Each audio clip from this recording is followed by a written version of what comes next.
Senhor presidente, minhas queridas e meus queridos colegas da Câmara dos Deputados, eu queria, presidente, antes de iniciar a leitura do parecer do relatório ao projeto de lei 5.961/2025, que autoriza a criação do Fundo de Crédito à Exportação, registrar que, indiscutivelmente, nesse momento, onde nós travamos uma guerra, digamos assim, ou buscando cada vez mais o Brasil, o diálogo por intermédio de instituições que possam fazer uma mediação com os Estados Unidos no que diz respeito ao tarifaço.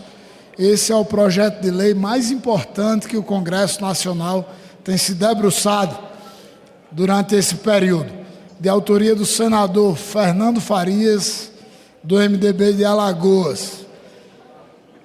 Então, senhor presidente, vou à leitura do relatório. Projeto de lei número 5.961/2025, oriundo do Senado Federal e de autoria do senador Fernando Farias, submetido à revisão desta Casa nos termos do artigo 65 da Constituição Federal, pretende autorizar a criação do Fundo de Crédito à Exportação, destinado a ampliar o acesso ao crédito, fortalecer a competitividade internacional do Brasil e apoiar operações de pré-embarque, pós-embarque e modernização produtiva das empresas exportadoras, além de alterar a Lei 5.662, de julho de 1971, para autorizar a constituição de subsidiárias e controladoras do BNDES e a Lei 12.712, de 30 de agosto de 2012, para adequar normas operacionais de garantia de operações de seguro de crédito à exportação. Proposição, na redação aprovada no Senado Federal, é composta por 13 artigos. Artigo 1º, autoriza o Poder Executivo a criar o FCA, o Fundo Contábil de Natureza Financeira. O artigo 2º relaciona os recursos do fundo, quaisquer sejam as dotações consignadas na Lei Orçamentária Anual da União e em seus créditos adicionais. Inciso 1º, os recursos decorrentes de acordos, ajustes, contratos e convênios celebrados com os órgãos e entidades de administração pública federal, estadual, distrital ou municipal, no seu inciso 2º. Os recursos oriundos de juros e amortizações de financiamentos e reversão de saldos anuais, não aplicação, no seu inciso 3º. Os recursos oriundos do Fundo de Garantia de Exportação, no seu inciso 4º. E os recursos de outras fontes, em seu inciso 5º. Cabe registrar que os incisos 2º, 3º e 5º condicionam expressamente a utilização de tais recursos que sejam consignados na Lei Orçamentária da União. O artigo 3º dispõe que o FCS seja administrado por um comitê gestor, coordenado pelo Ministério do Desenvolvimento, Indústria, Comércio e Serviços, MIDIC, cuja composição e competências serão estabelecidas em regulamento. O artigo 4º estabelece os recursos do fundo serão aplicados em apoio financeiro reembolsável. O artigo 6º, senhor presidente, senhores colegas deputados e deputadas, ele define o BNDES como agente financeiro do FCE, facultando-lhe, no parágrafo único, habilitar outros agentes financeiros ou fintechs, públicos ou privados, desde que os riscos da atuação sejam por esses suportados.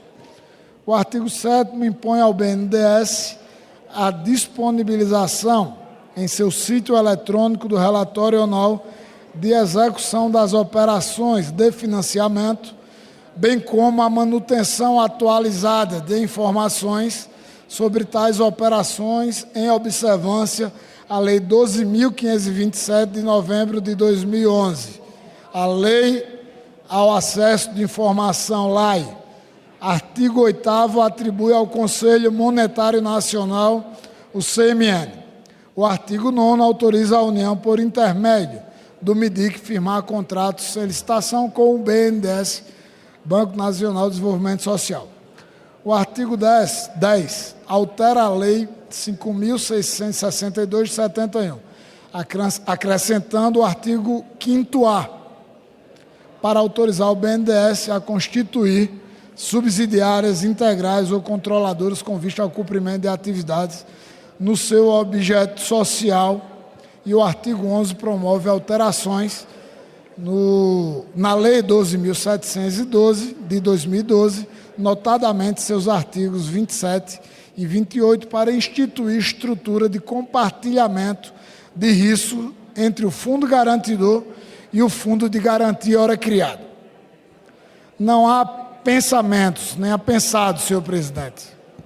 Em sua justificação, o autor sustenta a necessidade de fortalecer os instrumentos de apoio ao setor exportador no atual contexto da economia internacional.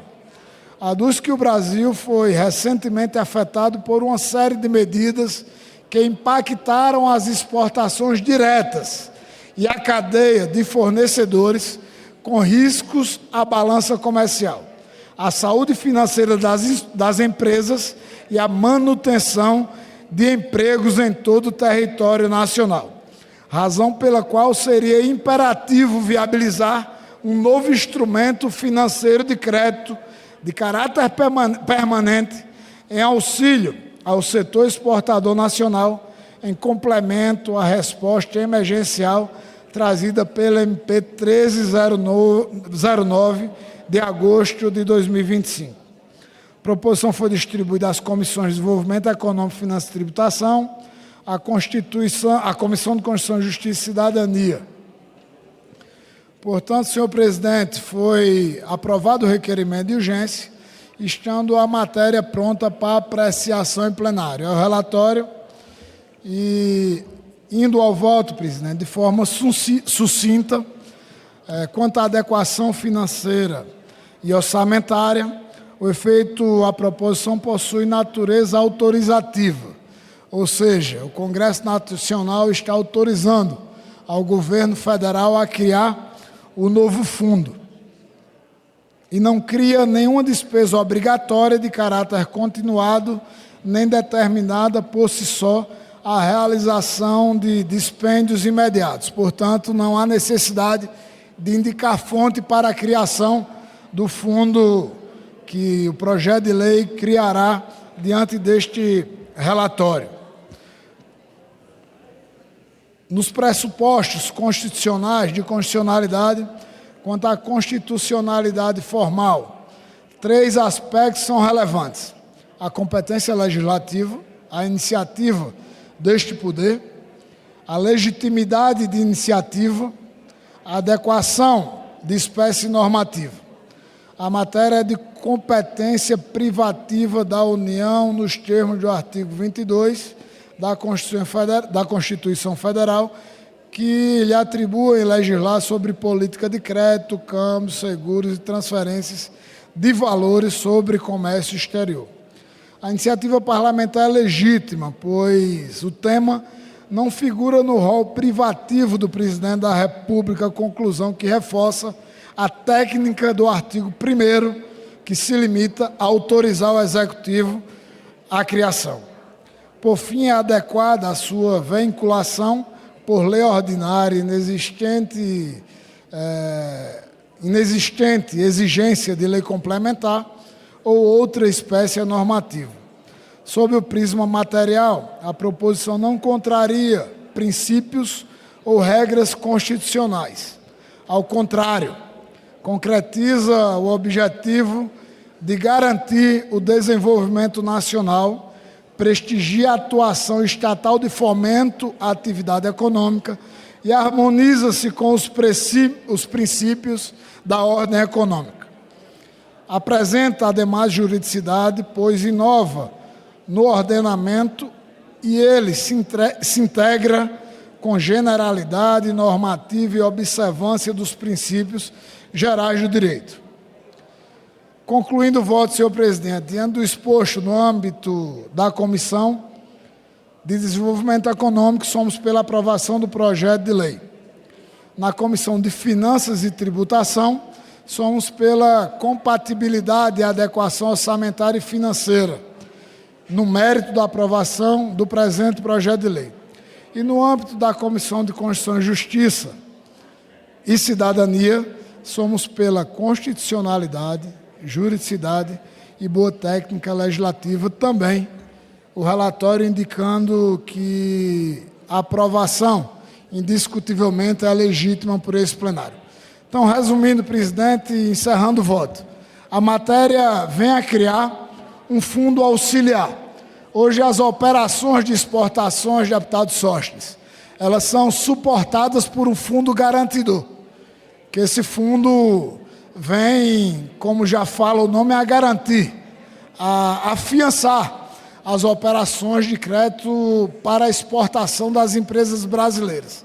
E o fundo auxiliar vem para evitar qualquer insegurança ao fundo garantidor, já permitindo o acesso ao fundo, por óbvio, como aqui li, digamos assim, comandados, geridos pelo BNDES ou quem o Banco de Desenvolvimento o credenciar para operá-lo.